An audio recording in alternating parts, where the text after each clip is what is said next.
Welcome to the Real Estate Syndication Show. Whether you are a seasoned investor or building a new real estate business, this is the show for you. Whitney Sewell talks to top experts in the business. Our goal is to help you master real estate syndication. And now your host, Whitney Sewell. This is your daily real estate syndication show. I'm your host, Whitney Sewell. Today, our guest is Alex Breshears. Thanks for being on the show, Alex. Thank you for having me. Yeah, honored to have you on. I think we met a long time ago. I can't remember exactly where, but we met. It's interesting, how we meet people in this business and, our paths cross again. And so it's great to have her on the show. A little about her. She's a private lender, passive investor, Reg A Plus fund investor, relations manager, and community builder. She hosts daily discussions, weekly educational events, and monthly networking events in her Facebook group, Private Lending Lessons, that aims to teach people about private lending and other forms of passive investing, which we're all interested in passive investing. That's for sure. I know all our investors are. It's, man, how do I do that? How do I do it the best? How do I, minimize risk? How do I get the most gains? All those things, right? So Alex, welcome to the show. Thank you. Yeah, give us a little about this, your passion now to help other passive investors and how you're doing that and how you're helping educate them as well. Absolutely. So it kind of became a merge of two different worlds, and it was just a perfect storm with COVID. So I'm a military spouse, which means I'm sitting in my 19th address in 20 years. So geographical freedom was kind of always forced upon us. We had some entity in our life that was going to give us 2 weeks forewarning, you're moving across the country. So building a traditional career, as you might imagine, was not really possible. My graduate education is in organic chemistry. So I'm a chemistry professor, is my normal kind of W-2 job. So that is obviously not very transferable if you're moving to places like Kodiak, Alaska, where there isn't a community college even on the island. So that kind of led me on a hunt to what can I do to still be empowered financially? Because the military actually calls us dependents, which I thoroughly hate. So I wanted to have something where I was contributing to the household financially. It was keeping me mentally occupied. And then when COVID hit, it shut the world down. A lot of the hard money lenders just shut their doors. They said, we're going to take a beat. We're going to figure out where the economy is going. And just again, like you mentioned, networking a little bit earlier, I was in a virtual breakout room with some people in a networking event. And somebody mentions that they were going to miss out on a deal here in Hampton Roads because their hard money lender, was closing their doors and said, you're going to have to find somewhere else to go. And it just literally worked out that he was the type of borrower I would want to work with, that it had the property that I would want to lend on. It was a minor rehab, as far as rehabs go. So we could be in and out of it pretty quickly.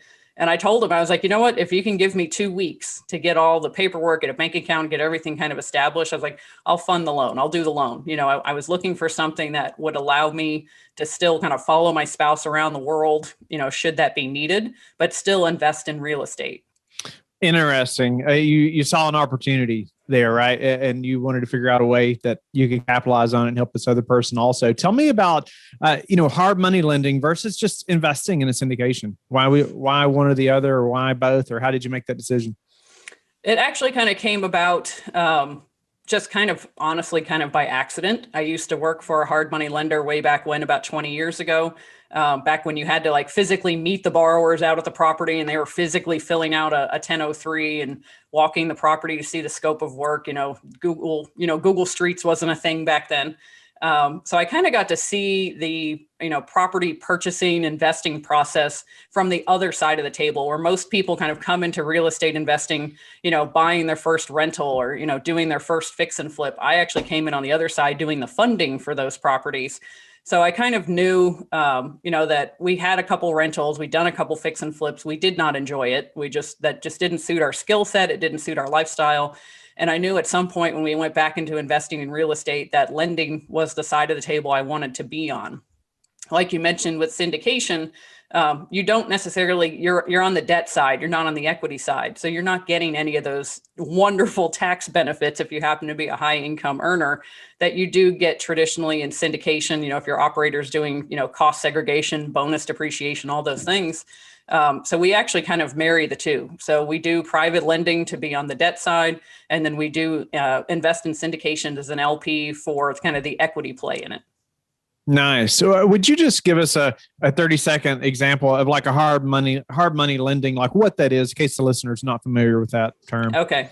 So there's two different things. So there's private money lending, which means that the individual has direct control over the funds, whether it's their money, money from friends and family, money they've managed to pool together, whatever it is. And then hard money traditionally is they are brokering out funds, or they have some sort of restrictions on the funds, whether it's a warehouse line of credit from a hedge fund in New York. They're doing white label funding for another company. So the kind of, it sounds like a minor difference, but what it really boils down to is the level of flexibility. So in private lending, when you're an investor talking to a private lender, you're talking to the processor, the underwriter, you're talking to the decision maker, because it's our money that we are putting forth, for the closing. When you're talking to a hard money lender, they have to check all these boxes. You have to have above a 680 credit score, can't go over 65 LTV, don't allow second liens. There's all these parameters, because they are in essence borrowing money underneath that framework, saying this is how I will do loans in the future. So that's kind of the big difference between private money and hard money. The passive investors that are listening right now, should they consider hard money lending? I would say if they felt it fits their parameters and their goals. So just like every other style of investing, it's got its pros and its cons. It tends to be very front end heavy. So you're going to spend, a couple hours kind of doing due diligence on the borrower, maybe driving by the property. If you're local, depending on your risk tolerance, you might not care. But the big thing is really getting an attorney involved very early to have your documents drawn up. You need to make sure you're staying within usury laws. And then once that's kind of done, a lot of private lenders that I personally know tend to work with the same investors over and over and over again. So over time, the business model tends to be a lot more set it and forget it. But the very beginning is going to be a lot of learning. It's going to be like drinking from a fire hose. It's going to be a lot of learning and just getting out there, networking with people, trusting your borrowers, doing some background on your borrowers, and then, waiting for your monthly interest only payment to come in if that's what you're doing. So is the attorney there one of the first steps you're going to take to be able to do something like this? Building that relationship, obviously ensuring you're doing this legally, but then obviously finding that, I guess in a lot of cases, you're going to find that potential borrower, when you're first getting started, maybe that's going to pull you into that side of the business, because you find somebody that maybe you can partner with and you have the capital to be that hard money lender. And then you got to figure out how to do that legally. But is that attorney going to be usually the first person on your team that you're going to find to make this happen? I would say so. If not, if you're going to lend out of like a retirement account, for example, whoever your custodian is for your IRA, for example, having a conversation with them on what that process is, because it can sometimes be 2, 3, 4 weeks to get access to that retirement fund. So you need to make sure that the timeline for whatever borrower you want to do, if they need to close in a week and you're using IRA funds, there's a chance that's not going to happen. Yeah. What about some of the risks for hard money lending versus, passive and a syndication? It's going to be, everybody kind of automatically thinks about default. They are going to say, okay, you know what, if the borrower stops paying, it's really easy to say, oh, I'll just take back the property. Well, depending on the state that you're in, if it's a judicial foreclosure, it could take literally years. There's different things that a potential borrower could do to really slow down getting custody back of that property. So it's not really kind of as easy as snap your fingers and, I can have, property back. So that's why I would say having a conversation with an attorney early on to know what the foreclosure process is, how long is it? What can you do to mitigate that risk? That would be, I say, the biggest kind of downside. It could take a while to get custody back of the property if the borrower defaults. Another one I would say is just kind of slow payment, or maybe just kind of an argumentative borrower. Like I don't do this because I want to babysit more people in my life. I don't have children because I don't want to babysit other humans. So if you end up having a borrower that you have to chase down every month, hey, your payment's due, what's going on, not returning your phone calls, not giving you updates about renovations, that can kind of wear on your nerves pretty quickly if the expectations for communication are not being met. What about the level of returns? Like, why would someone choose this and have to do all that legwork up front? And they're going to, I mean, I hope most passive investors are doing some legwork anyway, even investing in syndication, right? You need to understand who that operator is and the deal, the market, all those things, of course. But what about the returns? Should their expectation be, for hard money lending versus a syndication? I would say traditionally a first lien position is going to be anywhere between 8 and maybe 12% annualized return. If you're going to charge any sort of origination points, I've seen everything from 0 to 5, honestly, for origination points. If you choose to lend in the second lien position, that can obviously go anywhere from, I'd say, 12% up to, I've seen 30% annualized for a second lien position. So obviously that's, in my opinion, significantly more risk. So hence why you're getting, that higher return versus syndication. You kind of know what the returns are projected to be upfront. You are pooling your assets with a bunch of other investors. It's a large commercial property. Like, for example, I only lend on fix and flip, single family fix and flips in Hampton Roads. So, if there's something that goes wrong with that one project, you're 100% in the wrong versus doing something in a syndication where if it's got 100 units in that property and, 2 or 3 units are having a slow turn because of supply chain issues with COVID, you still have 98 others that are producing. Yeah, that's a good thing to think through right there. So Alex, what about, how do you know how much, say, a percentage of your investing capability or, your net worth you want in hard money versus syndication or a fund, like we talked about, or do you have any thoughts around that? I get that question sometimes, it's like, Whitney, well, how much of my net worth should I be investing in your deals? How do you answer that? For me, it really comes down again to lifestyle. What are you comfortable with? So me personally, with my spouse, we want to have 6 months of expenses kind of tucked away in something liquid, whether it's CDs, just a bank account. Like, we understand inflation's eating it, but for us to be able to sleep well at night, that's kind of our minimum we want to have. For any of our properties, we also want to have 6 months of a payment kind of set aside in addition to, and that will kind of cover, the furnace goes out, it needs a new roof, the plumbing's leaking, anything like that. So I generally start with reserves. And once those reserves are met, then we can kind of discuss, okay, from here, where do we want to invest? Because we do not invest the reserves. That's purely for us to be able to sleep at night. So I would say it really boils down to your risk tolerance and what your goals are. We are cash flow investors, obviously, since we're investing in syndications and private lending. So we are always looking at, what's our potential monthly return going to be? What's our cash flow look like on a monthly basis? What other questions are you receiving right now from passive investors, or you see that are commonly asked right now in our current state of the market? They really they don't even know it exists, honestly, because I feel like when people get interested in investing in real estate, or they say, I'm going to invest in real estate, they only go to one of two things, that they're going to be a fix and flip or they're going to be a landlord. And I call it real estate hazing. You kind of have to go through one of those two avenues. And then once you've done that, like, another door opens up to all these other possibilities, like syndication, like private lending. So I'd really like to see private lending kind of move more to the forefront as what I call an active way to invest passively, because I believe that really opens the opportunity for active investors that are doing this full time. It allows them, more flexible capital, easier access to potentially cheaper capital. And it also allows, I believe, more women to get involved in real estate, because especially now with COVID, we're juggling households, and we sometimes have kids doing Zoom classes in different parts of the house. They might also be working from home or, commuting, whatever it happens to be. So the last thing a lot of women want right now is one more tornado in the storm. So if you go and tell them, oh, you can be a real estate investor, they're not going to have time to go and put bandit signs out by the side of the road and say, hey, I'll talk to this distressed seller when they call me at 2:00 in the morning because they just opened their mail and saw a foreclosure notice. That's not going to be attractive to a lot of women investors. Whereas I think the idea of passively investing, being able to kind of do some due diligence on their time schedule and kind of arrange all those details really speaks to women more. What would you have done differently, say, years ago when you first started learning about hard money lending or passive investing? Are there ways you would have invested differently or more one way or the other? Oh, I probably never would have owned a single family home as a rental, guaranteed.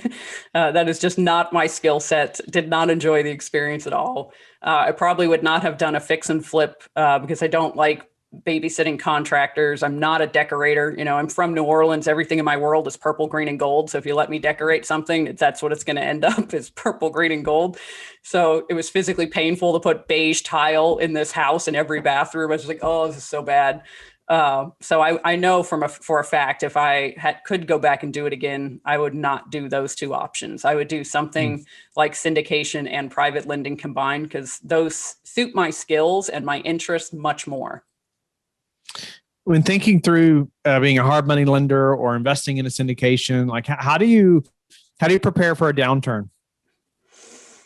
I'm one of those people that will kind of prepare for the worst and hope for the best. So when I'm doing private lending, for example, I'm looking at their after repair value. Obviously we don't have a crystal ball. We can't see what's going on. So I kind of tweak the business model where I'm only doing what I kind of consider minor rehabs because a lot of investors are struggling with timelines for supply chains, waiting on windows, appliances, various things for the property just because of COVID and manufacturing being shut down. So I'm generally only into a loan for about 3 to 4 months. And I feel like since real estate's a fairly illiquid asset, you're not going to have a massive seismic shift, up or down generally in that 3 to 4 month time frame. So I'm comfortable doing something like 70% after repair value because especially here in Hampton Roads, as soon as something hits MLS, it's got multiple offers, usually above asking, from multiple different buyers. So, inventory so low that it's pretty much guaranteed to sell. Nice. What about, just any predictions for the next 6 to 12 months in the real estate market? I would say for here, specifically for Hampton Roads, we have actually fared during COVID very well because we have such a large federal employment base. We have the military here, all the contractors that are supporting the military, supplies that are, supporting the contractors.